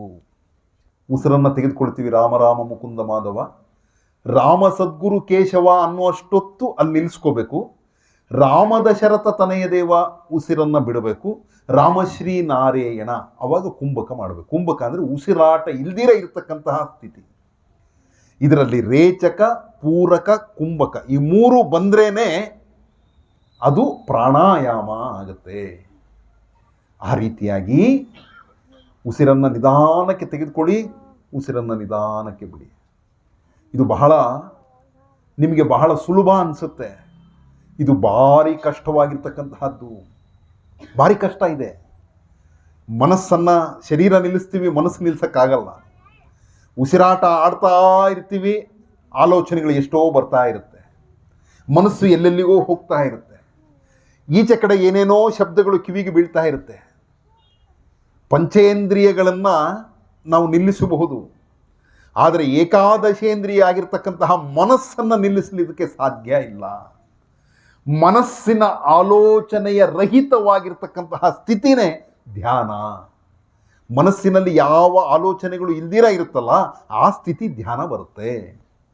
ಅದಕ್ಕೋಸ್ಕರವಾಗಿ ನಿಧಾನಕ್ಕೆ ಉಸಿರನ್ನು ತೆಗೆದುಕೊಳ್ಳಿ, ಉಸಿರನ್ನು ಬಿಡಿ. ಇದನ್ನು ನಾವು ಪ್ರಾಯೋಗಿಕವಾಗಿ ಮಾಡ್ತಾ ಇದ್ದೇವೆ. ಇದು ಏನೇನು ಹಂತಗಳಿದೆಯೋ ಈ ಹಂತಗಳನ್ನೆಲ್ಲ ತಾವು ಮನೆಯಲ್ಲಿ ಬಿಡುವಿನ ಸಮಯದಲ್ಲಿ ಮಾಡಬೇಕು. ಮಾಡ್ತಾ ಮಾಡ್ತಾ ಮಾಡ್ತಾ ಇದು ಒಂದು 5 ನಿಮಿಷವೋ 10 ನಿಮಿಷವೋ ನಿಮಗೆಷ್ಟು ಸಮಯ ಇರುತ್ತೋ, ಮೊದಲು ಬೇಕಾದರೆ ಅಲಾರಾಮ್ ಇಟ್ಕೊಳ್ಳಿ, 5 ನಿಮಿಷಕ್ಕೆ ಅಲಾರಾಮ್ ಇಟ್ಕೊಳ್ಳಿ. ಧ್ಯಾನದಲ್ಲಿ 5 ನಿಮಿಷ ಬರಬೇಕು. ಬಂದ ನಂತರ ಇನ್ನೇನು ಕೊನೆಯ ಹಂತಕ್ಕೆ ಬರ್ತೀವಿ. ಮೊದಲನೇದು ಪೂರ್ವ ಸಿದ್ಧತೆ, ಧ್ಯಾನ ಮಾಡೋದು, ಉಸಿರಾಟದ ಕಡೆಗೆ ಗಮನವನ್ನು ಕೊಡೋದು. ಆ ಉಸಿರಾಟದ ಜೊತೆಯಲ್ಲೇ ಮನಸ್ಸಿನಲ್ಲಿಯೇ ಆ ಸದ್ಗುರು ತಾತಯ್ಯನವರ ಗುರುಪಾದಕೆಗಳು ನನ್ನ ಹೃದಯದಲ್ಲಿದೆ ಅಂತ ಹೇಳಿ ಅಂದುಕೊಂಡು ಯಾವ ರೀತಿಯಾಗಿ ಅಭಿಷೇಕವನ್ನು ಮಾಡಿದರೋ, ಪಂಚಾಮೃತದ ಅಭಿಷೇಕವನ್ನು ಮಾಡಿದರೋ ಆ ರೀತಿಯಾಗಿ ನನ್ನ ಮನಸ್ಸಿನಲ್ಲಿ ಪಾದುಕೆಗಳನ್ನು ಇಟ್ಟುಕೊಂಡು ಆ ಅಭಿಷೇಕವನ್ನು ಮಾಡ್ತಾ ಹೋಗಬೇಕು. ಮಾಡಿದ ನಂತರ ಅಭಿಷೇಕ ಮಾಡಿದ ಮೇಲೆ ಏನು ಮಾಡ್ತೀವಿ, ಸುಂದರವಾಗಿರ್ತಕ್ಕಂತಹ ಪುಷ್ಪಗಳಿಂದ ಅಲಂಕರಿಸ್ತೀವಿ. ಅಲಂಕರಿಸಿ ಅಲ್ಲಿ ನಾವು ಅಷ್ಟೋತ್ತರ ಪೂಜೆಯನ್ನು ಮಾಡ್ತೀವಿ. ಇದು ಆತ್ಮಪೂಜೆ, ಇದು ಮಾನಸ ಪೂಜೆ, ಮನಸ್ಸಿನಲ್ಲಿ ಮಾಡುವಂತಹ ಪೂಜೆ, ಬಹಳ ಶ್ರೇಷ್ಠವಾಗಿರ್ತಕ್ಕಂತಹದ್ದು. ಅಯ್ಯ ನೀನು ಮನಸ್ಸಿನಲ್ಲಿ ಪೂಜೆ ಮಾಡಪ್ಪ ಅಂತ ಹೇಳ್ತಾನೆ ಕೃಷ್ಣ ಪರಮಾತ್ಮ. ಆ ರೀತಿಯಾಗಿ ಪೂಜೆ ಮಾಡೋದು ಭಾರಿ ಕಷ್ಟ, ಆದರೆ ಭಾರಿ ಸುಲಭ. ಇದಕ್ಕೆ ಏನು ಬೇಕು, ಮುಖ್ಯವಾಗಿ ಭಾವನೆ ಎಂಬತಕ್ಕಂತಹ ಭಕ್ತಿ ಬೇಕು. ನಮ್ಮಲ್ಲಿ ಯಾವ ರೀತಿಯಾದಂತಹ ಭಾವನೆ ಇರುತ್ತೋ, ಯಾವ ರೀತಿಯಾಗಿ ನಮ್ಮಲ್ಲಿ ಭಕ್ತಿ ಆ ಭಾವ ರೂಪದಲ್ಲಿ ಬರುತ್ತೋ ಆಗ ಈ ಆತ್ಮಪೂಜೆ ಅಷ್ಟು ಶ್ರೇಷ್ಠವಾಗಿರುತ್ತೆ. ಈ ರೀತಿಯಾಗಿ ಆತ್ಮಪೂಜೆಯನ್ನು ಭಕ್ತಿ ನಿಲುಪಿ ಪರಮಾತ್ಮುನಿ ಚೇರೆ ಭಾವಮುಗನವಲೆರ ಭಾವನೆ ಬಹಳ ಮುಖ್ಯವಾಗಿರ್ತಕ್ಕಂತಹದ್ದು. ನಾವು ಮಾಡ್ತಕ್ಕಂತಹ ಪ್ರತಿಯೊಂದು ಕೆಲಸವನ್ನು ಕೂಡ, ಪ್ರತಿಯೊಂದು ಆಲೋಚನೆಯನ್ನು ಕೂಡ ಆ ಗುರುಗಳ ಪಾದದಲ್ಲಿ ಸಮರ್ಪಣೆ ಮಾಡಿಬಿಡಬೇಕು. ಅದು ಬಹಳ ಶ್ರೇಷ್ಠವಾಗಿರ್ತಕ್ಕಂತಹದ್ದು ಧ್ಯಾನದಲ್ಲಿ. ಈ ರೀತಿಯಾಗಿ ಧ್ಯಾನವನ್ನು ಮಾಡ್ತಾ ಮಾಡ್ತಾ ಮಾಡ್ತಾ ಕೊನೆಗೆ ಒಂದು ಹಂತಕ್ಕೆ ಬರ್ತೀವಿ. ಇಲ್ಲಿ ಆತ್ಮದಲ್ಲಿ ಪೂಜೆಯನ್ನು ಸಲ್ಲಿಸಬೇಕು. ಏನು ಆ ತಾತಯ್ಯನವರು ಆತ್ಮಪೂಜಾನ್ವಯಮೋ ಅಂತ ಬರೆದಿದ್ದಾರೆ. ಅದರಲ್ಲಿ ಕೊನೆಯ ಭಾಗವನ್ನು ತೆಗೆದುಕೊಂಡು ಸದ್ಗುರು ಶ್ರೀ ಯೋಗಿ ನಾರಾಯಣ ಗುರು ಸ್ವಾಮಿ మీ మూర్తి విగ్రహముల శ్రీపాద పద్మారాధన చేయదలంచి ಪುಷ್ಪವನಾಂತರಮುನ ಸ್ವಾಮಿ ನಿನ್ನ ಪಾದ ಪೂಜೆಯನ್ನು ಮಾಡ್ತಾ ಇದ್ದೇನೆ. ಪುಷ್ಪಗಳ ಇರ್ತಕ್ಕಂತಹ ವನಕ್ಕೆ ಹೋಗಿದ್ದೇನೆ. ಇದನ್ನು ಕಲ್ಪಿಸಿಕೊಳ್ಬೇಕು ಮನಸ್ಸಿನಲ್ಲಿ. ನಾನೊಂದು ವನಕ್ಕೆ ಹೋಗ್ತಾ ಇದ್ದೇನೆ, ಆ ವನದಲ್ಲಿ ಇರ್ತಕ್ಕಂತಹ ಪುಷ್ಪಗಳನ್ನೆಲ್ಲ ನೋಡ್ತಾ ಇದ್ದೇನೆ, ಪುಷ್ಪಗಳನ್ನೆಲ್ಲ ತೆಗೆದುಕೊಂಡು ಬಂದಿದ್ದೇನೆ, ನಿನ್ನ ಪಾದದಲ್ಲಿ ಪೂಜೆಯನ್ನು ಮಾಡ್ತಾ ಇದ್ದೇನೆ. ಮಾನಸಿಕವಾಗಿ ಕಲ್ಪನೆಯನ್ನು ಮಾಡಿಕೊಳ್ಬೇಕು. ಆ ಚಿತ್ರಣಗಳೆಲ್ಲ ನಿಮ್ಮ ಮನಸ್ಸಿನಲ್ಲಿ ಬರ್ತಾ ಇರಬೇಕು. ಒಂದೊಂದು ಪುಷ್ಪವನ್ನು ಹಾಕುವಾಗಲೂ ಸಹ ಆ ಪುಷ್ಪದ ಬಣ್ಣ ನಿಮಗೆ ಬರಬೇಕು ಮನಸ್ಸಿಗೆ. ಆ ಮನಸ್ಸಿಗೆ ಬಂದು ಒಂದೊಂದು ಪುಷ್ಪವನ್ನು ಹಾಕ್ತಾ ಹಾಕ್ತಾ ಈ ಒಂದು ಆತ್ಮ ಪೂಜೆಯನ್ನು ಮನಸ್ಸಿನಲ್ಲಿ ಹೇಳ್ತಾ ಹೋಗಬೇಕು. ನಿಮ್ಮ ಬಾಯಿ ಅಲ್ಲಾಡಬಾರದು, ನಾಲಿಗೆ ಅಲ್ಲಾಡಬಾರದು. ಆ ಮನಸ್ಸಿನಲ್ಲಿ ಈ ಒಂದು ಆತ್ಮ ಪೂಜೆಯನ್ನು ಹೇಳ್ಕೊಳ್ತಾ ಹೋಗಬೇಕು.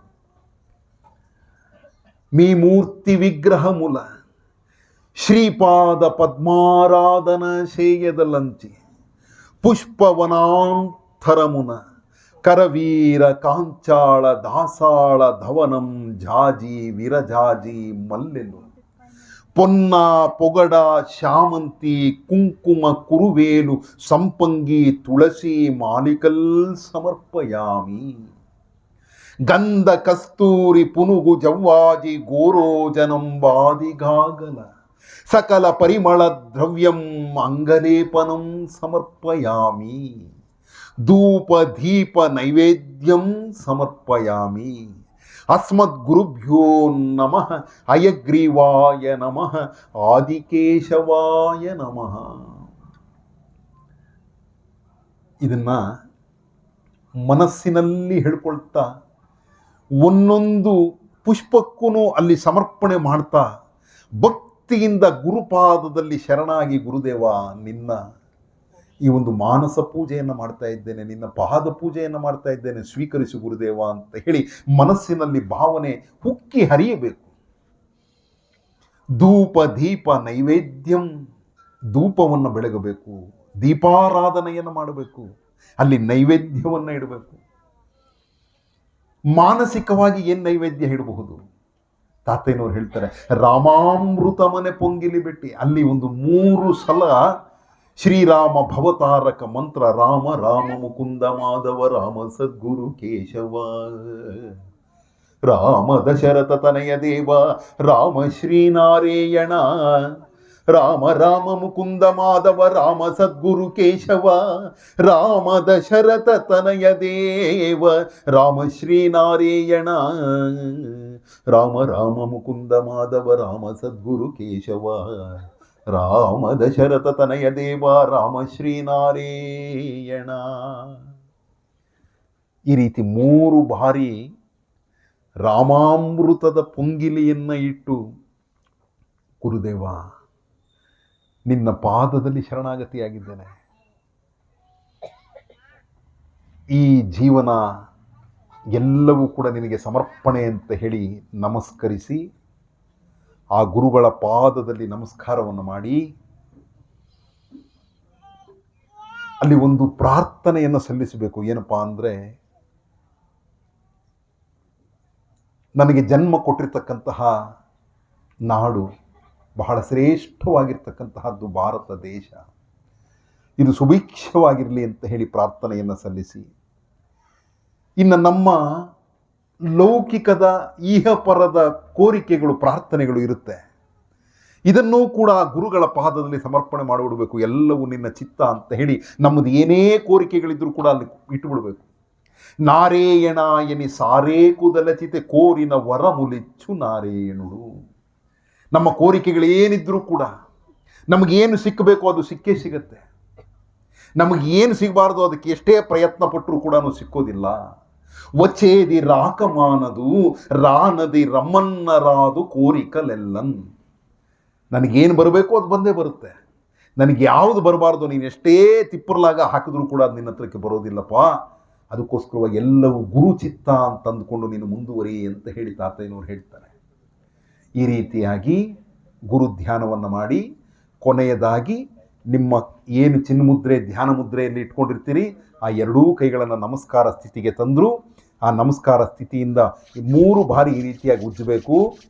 ಉಜ್ಜಿದಾಗ ಘರ್ಷಣೆ ಆಗುತ್ತೆ, ಬಿಸಿ ಆಗುತ್ತೆ ಕೈಗಳು ಬಿಸಿಯಾದಾಗ ಕಣ್ಣುಗಳ ಮೇಲೆ ಮೃದುವಾಗಿ ಇಟ್ಕೊಳ್ಬೇಕು. ಮೃದುವಾಗಿ ಇಟ್ಟುಕೊಂಡು 3 ಬಾರಿ ಆ ರೀತಿಯಾಗಿ ಮಾಡಿ, ಕಣ್ಣ ಮೇಲೆ ಶಾಖ ಬರುತ್ತೆ, ಮೃದುವಾಗಿ ಇಟ್ಕೊಂಡು ಮತ್ತೊಮ್ಮೆ 3 ಸಲ ಮಾಡಿ, ಆ ಮೃದುವಾದ ಶಾಖವನ್ನು ಕಣ್ಣುಗಳಿಗೆ ಇಟ್ಟುಕೊಂಡು ಮುಖದ ಮೇಲೆಲ್ಲ ಸವರಿಕೊಂಡು ಕೈಗಳ ಮೇಲೆಲ್ಲ ಸವರ್ಕೊಂಡ್ಬಿಡ್ಬೇಕು. ಯಾಕೆ ಅಂತಂದರೆ ಆ ಧ್ಯಾನದ ಶಕ್ತಿ ಏನಿದೆ ಅದು ನಿಮ್ಮ ಶರೀರದಲ್ಲಿ ಎಲ್ಲ ಕಡೆಗೂ ಸೇರಬೇಕು. ಅದಾದ ನಂತರ ಆ ಒಂದು ಕೈಗಳನ್ನು ತೆಗೆದು ಕಣ್ಣುಗಳನ್ನು ಅದರಲ್ಲಿ ನಿಧಾನಕ್ಕೆ ಬಿಟ್ಟು, ಏನು ನೀವು ಗುರುಧ್ಯಾನವನ್ನು ಮಾಡಿದ್ದೀರಿ ಆ ಗುರುಗಳ ಸ್ವರೂಪ ಆ ಕೈಗಳಲ್ಲಿ ಕಾಣಬೇಕು. ಆ ಕಂಡಾಗ ಇದು ಧ್ಯಾನವನ್ನು ನಿರಂತರವಾಗಿ ಮಾಡ್ತಾ ಇದ್ದರೆ ನಿಮಗೆ ಅರಿವಿಗೆ ಬರುತ್ತೆ. ಧ್ಯಾನದ ಕೊನೆಯಲ್ಲಿ ಕಣ್ಣುಗಳಲ್ಲಿ ನೀರು ಬರುತ್ತೆ, ಆನಂದ ಬಾಷ್ಪ. ಅದು ಧ್ಯಾನದ ಅಮೃತ ಸಿಗುತ್ತೆ, ಗೊತ್ತಾಗತ್ತೆ, ನಿಮಗೆ ಅರಿವು ಬರುತ್ತೆ. ಮಾಡಬೇಕು. ಇದಕ್ಕೊಂದು ಸಮಯವನ್ನು ಕೊಟ್ಟು, ಇದಕ್ಕೆ ಇಂತಹದ್ದೇ ಸಮಯ ಅಂತ ಇಲ್ಲ. ಶ್ರೀಕೃಷ್ಣ ಪರಮಾತ್ಮ ಹೇಳ್ತಾನೆ, ನೋಡಪ್ಪ, ಧ್ಯಾನ ಮಾಡಬೇಕು ಅಂದರೆ ಹೆಚ್ಚಿಗೆ ಊಟ ಮಾಡಿರಬಾರ್ದು, ಕಡಿಮೆನೂ ಊಟ ಮಾಡಿರಬಾರ್ದು, ಹೆಚ್ಚು ನಿದ್ದೆ ಮಾಡಿರಬಾರ್ದು, ಕಡಿಮೆನೂ ನಿದ್ದೆ ಮಾಡಿರಬಾರ್ದು. ಅಂದರೆ ಸಮತೋಲಿತವಾಗಿರ್ತಕ್ಕಂತಹ ಆಹಾರ ನಿದ್ದೆಯಲ್ಲಿ ಇರ್ತಕ್ಕಂತಹ ಸಮಯದಲ್ಲಿ ನಾವು ಧ್ಯಾನವನ್ನು ಮಾಡಬೇಕು. ಆದಷ್ಟು ಬೆಳಗಿನ ಜಾವ ಬ್ರಾಹ್ಮಿ ಮುಹೂರ್ತದಲ್ಲಿ ನಾವು ಧ್ಯಾನವನ್ನು ಮಾಡಿದರೆ ಬಹಳ ಉತ್ತಮ. ಯಾಕಪ್ಪ ಅಂತಂದರೆ, ಈಗ ನೋಡಿ, ಬೆಂಗಳೂರಿಗೆಲ್ಲೋ ಹೋಗಬೇಕು, ಬೆಳಿಗ್ಗೆ 3 ಗಂಟೆಗೆ ಬಿಟ್ಟರೆ ಆ ಸ್ಥಳ ಸೇರೋದಕ್ಕೆ 1 ಗಂಟೆ ಸಾಕು. ಅಕಸ್ಮಾತ್ ನೀವೇನಾದರೂ 10 ಗಂಟೆ ಮೇಲೆ ಬಿಟ್ಟರೆ ಟ್ರಾಫಿಕಲ್ಲಿ ಸಿಕ್ಕಾಕ್ಕೊಳ್ತೀರಿ. 1 ಗಂಟೆ ಹೋಗೋ ಜಾಗಕ್ಕೆ 3 ಗಂಟೆ ಹೊತ್ತು ಹೋಗಬೇಕು. ಎಲ್ಲಿ ಟ್ರಾಫಿಕ್ ಇರೋದಿಲ್ವೋ ಅವಾಗ ಬೇಗ ಹೋಗ್ಬೋದು. ಈ ಬ್ರಾಹ್ಮಿ ಮುಹೂರ್ತದಲ್ಲಿ ಏನಂದರೆ ನಿಶಬ್ದವಾಗಿರುತ್ತೆ, ನಿಮ್ಮ ಮನಸ್ಸು ನಿದ್ದೆಯಿಂದ ಎದ್ದಿರುತ್ತೆ, ಪ್ರಶಾಂತವಾಗಿರುತ್ತೆ. ಇದಕ್ಕೇನು ಸ್ನಾನ ಮಾಡೇ ಕೂತ್ಕೊಳ್ಬೇಕು ಅಂತೇನಿಲ್ಲ, ಸ್ನಾನ ಇಲ್ದಿರ ಇದ್ರೂ ಕೂಡ ಕೂತ್ಕೋಬೋದು. ಇದಕ್ಕೆ ಯಾವುದೇ ನಿಯಮ ಇಲ್ಲ.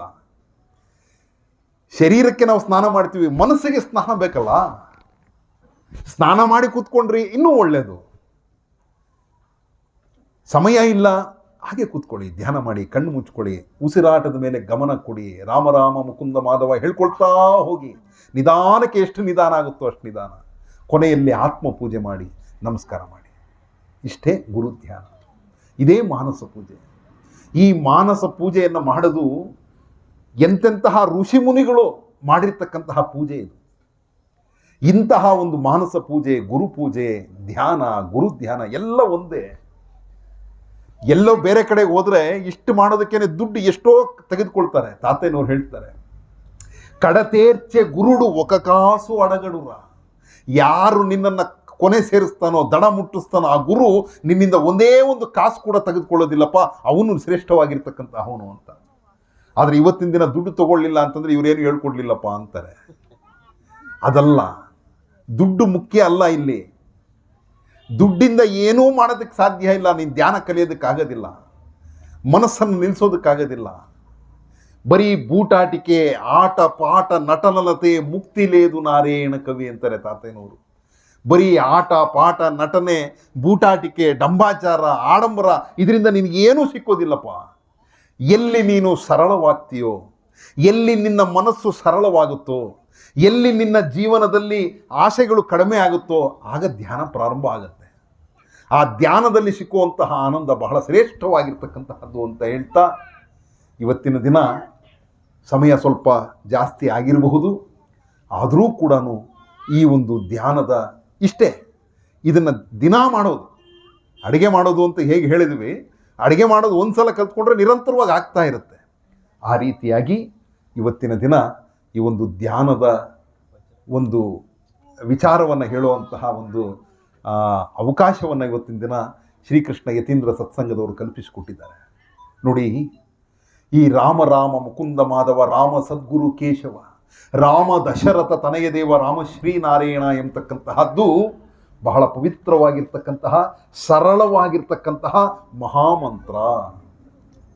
ತಾತಯ್ಯನವರು ಹೇಳ್ತಾರೆ, ವಜ್ರ ಕವಚ ಮನೆ ఒక వేద మంత్రము వరుసగ కృప ಸೇತುನೇ. ವಜ್ರ ಕವಚದಂತಹ ಒಂದೇ ಒಂದು ವೇದ ಮಂತ್ರ ಯಾವುದಪ್ಪ ಅಂತಂದ್ರೆ ಅದು ರಾಮ ರಾಮ ಮುಕುಂದ ಮಾಧವ, ರಾಮ ಸದ್ಗುರು ಕೇಶವ, ರಾಮ ದಶರಥ ತನಯ ದೇವ, ರಾಮ ಶ್ರೀನಾರಾಯಣ. ಇದು ವಜ್ರ ಕವಚದಂತಹ ಒಂದು ವೇದ ಮಂತ್ರ ಕಣಪ್ಪ. ಇದನ್ನು ನೀನು ಪ್ರತಿನಿತ್ಯವೂ ಯಾವಾಗ ಎಲ್ಲೆಲ್ಲಿ ಏನೇ ಕೆಲಸದಲ್ಲಿರು ಅಥವಾ ಏನೇ ಮಾಡ್ತಾ ಇರು, ಅವಾಗೆಲ್ಲ ಕೂಡ ಮನಸ್ಸಿನಲ್ಲಿ ಉಸಿರಾಟದ ಜೊತೆಗೆ ಇದು ಬಂದ್ಬಿಡ್ಬೇಕು. ಬರೀ ಕಣ್ಮುಚ್ಕೊಂಡಷ್ಟೇ ಧ್ಯಾನ ಅಲ್ಲ, ಕಣ್ಣು ಬಿಟ್ಕೊಂಡು ಮಾಡ್ಬೋದು. ನೀನು ಎಲ್ಲೋ ಹೋಗ್ತಾ ಇರ್ತೀಯ, ಬಸ್ನಲ್ಲಿ ಕೂತ್ಕೊಂಡಿರ್ತೀಯ, ಉಸಿರಾಟದ ಕಡೆಗೆ ಗಮನ ಕೊಟ್ಟು ರಾಮ ರಾಮ ಮುಕುಂದ ಮಾಧವ ಹೇಳ್ಕೊಂಡ್ರೆ ಅದು ಧ್ಯಾನ ಆಗೋಗುತ್ತೆ. ಅಡುಗೆ ಮಾಡ್ತಾ ಇರ್ತೀರ, ಅಡುಗೆ ಮಾಡುವಾಗೆಲ್ಲ ಕೂಡ ರಾಮ ರಾಮ ಮುಕುಂದ ಮಾಧವ ಹೇಳ್ಕೊಂಡು ಅಲ್ಲಿ ಉಸಿರಾಟದ ಕಡೆಗೆ ಸ್ವಲ್ಪ ಗಮನ, ನಾವು ಆ ಗಮನವನ್ನು ಕೊಡೋದಿಲ್ಲ. ಅಲ್ಲಿ ಮಾಡಿದರೆ ನೀವು ಅಡುಗೆ ಮಾಡುತ್ತಾ ಇರೋದೇ ಧ್ಯಾನ ಆಗೋಗುತ್ತೆ. ನೀವೆಲ್ಲ ನಡ್ಕೊಂಡು ಹೋಗ್ತಾ ಇರ್ತೀರ, ಬೆಳಿಗ್ಗೆ ವಾಕ್ ಮಾಡ್ತಾ ಇರ್ತೀರ, ಆ ವಾಕಿಂಗ್ ಮಾಡುವಾಗಲೂ ಕೂಡ ನೀವು ಉಸಿರಾಟದ ಮೇಲೆ ಗಮನ ಕೊಟ್ಟು ರಾಮ ರಾಮ ಮುಕುಂದ ಮಾಧವ ಉಸಿರಾಟದಲ್ಲಿ ಹೇಳಿದ್ರೆ ಅದು ಧ್ಯಾನ ಆಗುತ್ತೆ. ನೀವು ಮಾಡ್ತಕ್ಕಂತಹ ಪ್ರತಿಯೊಂದು ಕೆಲಸದಲ್ಲಿಯೂ ಕೂಡ ಈ ಒಂದು ಧ್ಯಾನವನ್ನು ನೀವು ಮಾಡಬಹುದು. ಇದು ಬಹಳ ಶ್ರೇಷ್ಠವಾಗಿರ್ತಕ್ಕಂತಹದ್ದು ಅಂತ ಹೇಳ್ತಾ, ಇವತ್ತಿನ ದಿನ ಈ ಒಂದು ಅವಕಾಶವನ್ನು ಮಾಡಿಕೊಟ್ಟಂತಹ ಎಲ್ಲ ಹಿರಿಯರಿಗೆ ನಮಸ್ಕಾರವನ್ನು ಮಾಡ್ತಾ, ಸದ್ಗುರು ಶ್ರೀ ಯೋಗಿ ನಾರಾಯಣ ತಾತಯ್ಯನವರ ಪಾದ ಪದ್ಮ ಕಮಲಗಳಲ್ಲಿ ಶಿರಸಾಷ್ಟಾಂಗ ನಮಸ್ಕಾರವನ್ನು ಮಾಡ್ತಾ, ನಿಮಗೆಲ್ಲರಿಗೂ ಕೂಡ ತಾತಯ್ಯನವರ ಅನುಗ್ರಹ ಇರಲಿ, ಆಯುರಾರೋಗ್ಯ ಐಶ್ವರ್ಯಗಳನ್ನು ಕೊಟ್ಟು ಕಾಪಾಡಲಿ ಅಂತ ಹೇಳಿ ಪ್ರಾರ್ಥನೆಯನ್ನು ಮಾಡ್ತಾ ನನ್ನ ಮಾತುಗಳನ್ನು ಇಲ್ಲಿ ಗುರುಗಳ ಪಾದಗಳಿಗೆ ಸಮರ್ಪಣೆ ಮಾಡ್ತಾ ಇದ್ದೇನೆ. ಇದು ನಾನು ಹೇಳಿದೆ ಅಂತ ಹೇಳಿ ಅಂದ್ಕೊಳ್ಳೋಕೆ ಹೋಗಬೇಡಿ. ಇದೆಲ್ಲವೂ ಕೂಡ ಗುರುವಾಕ್ಯ, ಗುರುವಾಣಿ, ಗುರುವಿನ ಮಾತಿದು. ನಾನು ಒಬ್ಬ ಸಾಧನ ಅಷ್ಟೇ, ನಾನು ಹೇಳ್ತಾ ಇದ್ದೀನಿ ಅಷ್ಟೇ, ಗುರುವಾಕ್ಯ ಅಷ್ಟೇ. ಆ ಗುರುವಿನ ಮಾತು ಅಂತ ಹೇಳಿ ನೀವು ಗಮನದಲ್ಲಿಟ್ಕೊಂಡು ಇದರಲ್ಲಿ ಎಲ್ಲರೂ ಕೂಡ ತಮ್ಮ ತಮ್ಮ ಜೀವನದಲ್ಲಿ ಅಳವಡಿಸ್ಕೊಳ್ಳಿ ಅಂತ ಹೇಳ್ತಾ ಇಲ್ಲಿಗೆ ನನ್ನ ಮಾತುಗಳನ್ನು ಮುಕ್ತಾಯ ಮಾಡ್ತಾ ಇದ್ದೇನೆ. ನಿಮಗೆಲ್ಲರಿಗೂ ಒಳ್ಳೆಯದಾಗಲಿ. ನಮಸ್ಕಾರ. ಓಂ ನಾರಾಯಣ.